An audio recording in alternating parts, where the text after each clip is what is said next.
In the greater community, life force is a power that is used. It can have great influence over the unknowing. Its equivalent in the mental environment is the power of projected forms of thought.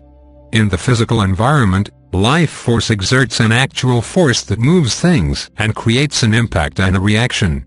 Someone can knock you down with life force even if they are standing across the room. Someone can weaken you physically using life force even if they are across the street.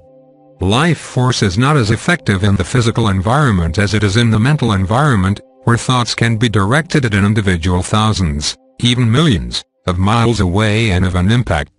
This is true because in the mental environment there is no resistance except the resistance of countering ideas. In the physical environment, there is a great deal of resistance, such as the resistance encountered by a moving object. In the mental environment, there is nothing that affects the velocity of a moving thought except a countering thought. And a countering thought must be born of a mind that is aware of what is impacting it and can arouse within itself power in the mental environment to counter, obstruct or prevent the accelerating thought from reaching it. We call this mental screening. It is a great ability. You cannot use this ability constructively unless you are selected by the wise and prepare for a very long time. You must begin to learn about life force now because it represents part of what affects you individually and what shapes your world. As greater community influences gain a greater stronghold in your world, their abilities, their power and their awareness will exert an ever greater impact on all aspects of your life. Some of these are very manifest, but many are quite subtle. Often they cannot be seen. However, they can be discerned because you can feel them. Why is this important in the context of spirituality? Because it represents the world into which the Creator has sent you. Given a real understanding of your purpose and a real experience of its meaning, you will see that everything fits within this theological context because of the nature of your origin and your destiny, where you have come from and where you are going. The world is a place that you are in temporarily. Therefore, where you have come from and where you are going provide the real meaning of your existence here. Life force is power that few have ever discovered and fewer still have ever learned to use constructively. There are those in the greater community who can use it in certain situations, but this does not mean that they can control it. There is a very great difference between use and control.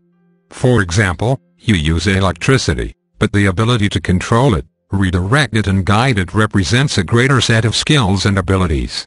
You use the power of the sun to grow food, but can you harness the power of the sun? Can you control it? Let us give you this understanding. No one in physical life can control the mechanism of the universe. No one in physical life can control time. They can use time, but they cannot fully control it. The wise know the limits of control and exercise their abilities appropriately. The foolish think that there are no limits, that everything is there for them to acquire, to conquer or to obtain. No one individual or group of individuals can gain control of the physical universe because everyone exists within limits. It may appear that you have great power and ability compared to other people. However, seen in a larger context, you have significant limits. Knowing your limits represents an aspect of wisdom. Knowing what you can develop and what is beyond your reach represents an aspect of wisdom. These are learned as you proceed in the way of knowledge because here you are beginning to distinguish greater powers from lesser powers. You cannot control knowledge, the knowing mind within you. You cannot direct it to give you what you want. You cannot focus it to produce the results you want. You cannot use it to influence others. Why? Because it is more powerful than you are. You can enter into relationship with it. You can reclaim it in your awareness. You can learn to reassociate with it by taking the steps to knowledge, but you cannot control it. You can only control your expression of it, and this is within your range of responsibility. However, do not think for a moment that this is a small responsibility. It is actually very great and represents consummate learning in the human environment.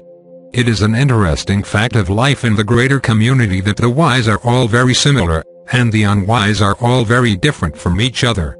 The wise from your world and the wise from other worlds have so much in common. However, the unwise are so distinct. The wise in all worlds have a means of communicating with each other through knowledge, yet the unwise cannot recognize or communicate with each other. The wise see what is the same. The unwise see what is different. The wise identify with what is the same. The unwise identify with what is different. In order for humanity to have any advantage in the greater community, certain individuals here must become wise within a larger context in life. And others must support these individuals, because for every individual that advances, it takes a great deal of support from others. This is how knowledge is kept alive in the world. And this provides a means for knowledge to be communicated in the world through a network of relationships, all supporting a central focus. This is how greater things are communicated throughout the greater community, throughout all manifest life, and indeed even beyond manifest life.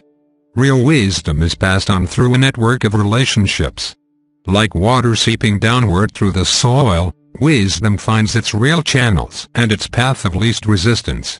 It creates pathways where knowledge can be passed on, transmitted and initiated from person to person through a means that is both wonderful and mysterious. The pursuit of knowledge and wisdom is not an individual quest. It is a collective effort. For anyone to advance requires meaningful involvement with many other people. Developing this understanding indeed is part of the education of going from a singular approach to a community approach, going from a singular viewpoint of life to a greater community understanding of life. This is a part of your education. This is a part of the transition from being lost in your individuality to being embodied in the greater reality. Life force means something different at either end of the spectrum, and your understanding of it will change as you pass through the spectrum on the way to a greater reality. Indeed, all that we are presenting in greater community spirituality is important because it takes you to a greater reality. It cannot be used within an individual reality. The greater community way of knowledge invites you to find escape from your own isolation, escape from being lost in your own individuality, and escape from being a prisoner of your own mind. It invites you to rediscover your intrinsic relationship with all life and the specific purpose which is yours to reclaim and to contribute in this life, at this time, in this world. You will need life force to progress, to advance and to carry on your preparation and your contribution. The extent to which you will need to use it and how you will need to use it depends on the role that you are here to play. Your role here is predetermined, but how it will be carried out and the time it takes to carry it out, especially the time it takes to discover it and to prepare for it, can vary considerably. In this, your decision-making has great importance, and indeed you will determine if the outcome can be achieved. What greater responsibility would you ever want to assume for yourself? People who think that they can create their own destiny and who call this their freedom have no idea of the burden that they are placing upon their own shoulders. This burden is great because it guarantees failure. You cannot control your greater destiny, but you can experience it, and you can find a way to express it. In this, you will have to make many decisions. In this you will have to assume greater responsibilities. In this, you will find your power. And in this, you will assume authority in your life. You are the captain of your ship, but it is not up to you to determine where it is sailing and for what purpose. Even what your ship contains is beyond your authority. Consider these words carefully and do not make a mistake here. To become the captain of your ship is a responsibility and a power that few people have ever assumed. To become a true captain means that you are aware of everything concerning the protection, maintenance and well-being of your vessel, and that you have respect for its secret cargo and its true destiny. While many people proclaim that they are the captain of their own lives, they have no idea what this means. In the greater community, personal freedom has a different context and a different value. Advanced technological societies are highly organized. Individuals are not free to do whatever they please whenever they please without regard for others.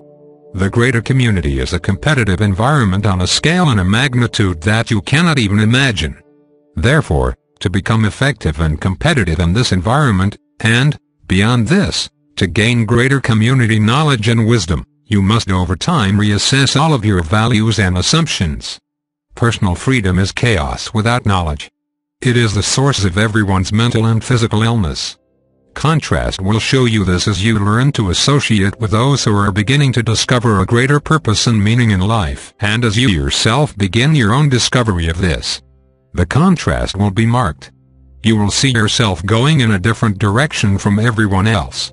You will see yourself valuing experience more than ideas, insight more than assumptions, patience more than acquisition, and affinity more than possessions. You will travel a different path, and the discrepancy between your growing understanding and the assumptions of your nation, of your culture, of your group, and even of your family will become greater and greater. Such is the burden and the promise of discovering knowledge throughout the greater community. Life force is within you. You can feel it at this moment. It is breathing your body. It is moving your blood. It is keeping your nerves alive. It is sparking your mental awareness. It is here right now, and it will grow in scope, meaning and value for you as you progress in the way of knowledge. It will grow as you leave your ideas, beliefs and assumptions at the outer gate of the temple and enter in where true wisdom and knowledge can be imparted to you.